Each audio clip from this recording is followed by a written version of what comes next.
145th episode of Faith in Dezha's World, we'll be covering discrimination all across the nation. Dear Mr., Miss, or other president, age, gender, sex, religion, and photos should be admitted and made illegal as part of the application processes. Candidates must remain anonymous and judged only on their qualifications. Now let's see what Sally Quinn has to say about the matter. You know, I care very deeply about the separation of church and state.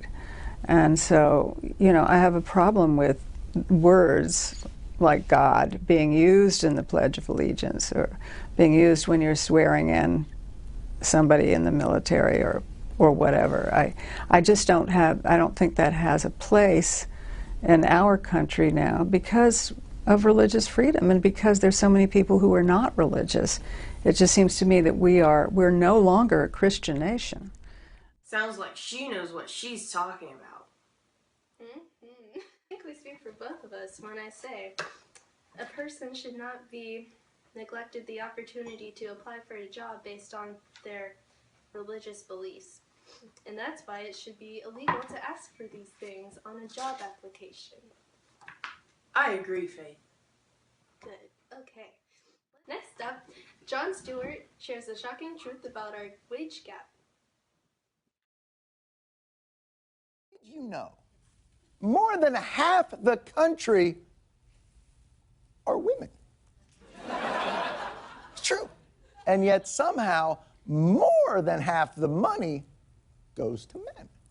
According to the Census Bureau, women earn 78 cents for every dollar made by men. A new study conducted by the Institute for Women's Policy Research indicates that American women won't see equal pay until 2058. Right around the time scientists predict the Earth will be completely covered in water. Okay, now isn't that a little unfair? I'd say it is, Faith. Well, why is it legal to pay more than half the population less than they earn? It shouldn't be, that's why. That's why it should be illegal. And now, a clip demonstrating the most common discrimination throughout the nation, racism. Walter L. Scott had been stopped for a broken taillight and repeatedly shot at because the white cop feared for his life. Now, would he have done the same if it had been a white guy? I don't think so, Faith. Especially because this man was 50 years old. Was he really that intimidating? No.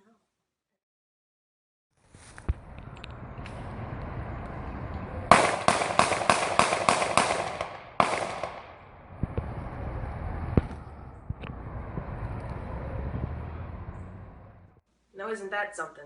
It certainly is. I once watched a video that was similar to this, except it was a skit done in a park with a white man trying to break into a bike that was chained to a pole. And all day, all of the surrounding people didn't bother to do one thing to him. A couple people questioned him, but not much happened. And later that day, they did the same activity with a black man instead. And about 10 minutes into him trying to get the bike undone, someone called the police on him, and he had about 20 people standing around watching him. That's the problem with today's society. The grown-ups that are in all these positions, such as policemen, have grown up with parents who were in segregation, so they've been raised that black people aren't always the nicest, and Mexicans and Indians and anyone who doesn't look like you is going to cause a problem. And us, we're completely separated, so we don't think that way anymore because our parents weren't as strict about it. I agree. And now, on the David Pakman Show, David shares Mike Jeffries' views on overweight and unattractive people. He has based his whole business on refusing to let unattractive and overweight people wear his clothing or work at his store. Author of the book, The New Rules of Retail, and Robin Lewis spoke to Business Insider about the kind of people that Jeffries wants advertising his brand, and he actually said, he doesn't want larger people shopping in his store. He wants thin, beautiful people. He doesn't want his core customers to see people who aren't as hot as them wearing his clothing. People who wear his clothing should feel like they are one of the cool kids.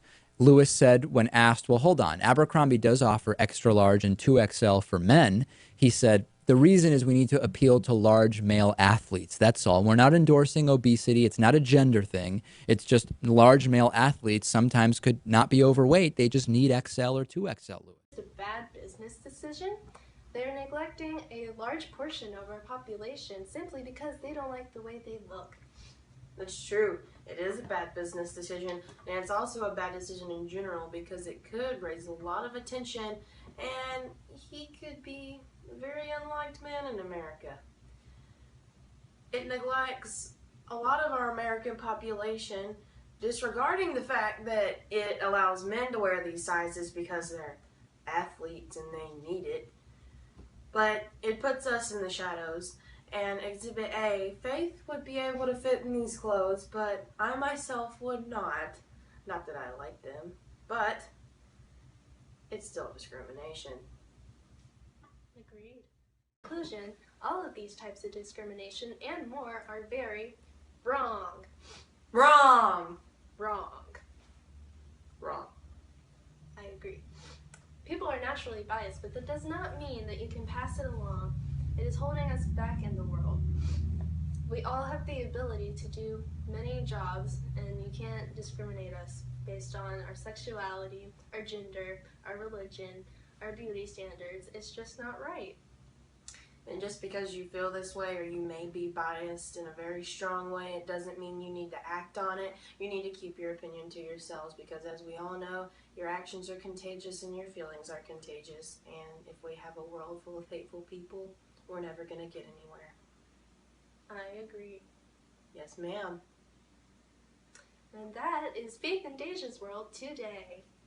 See you next time on episode 246.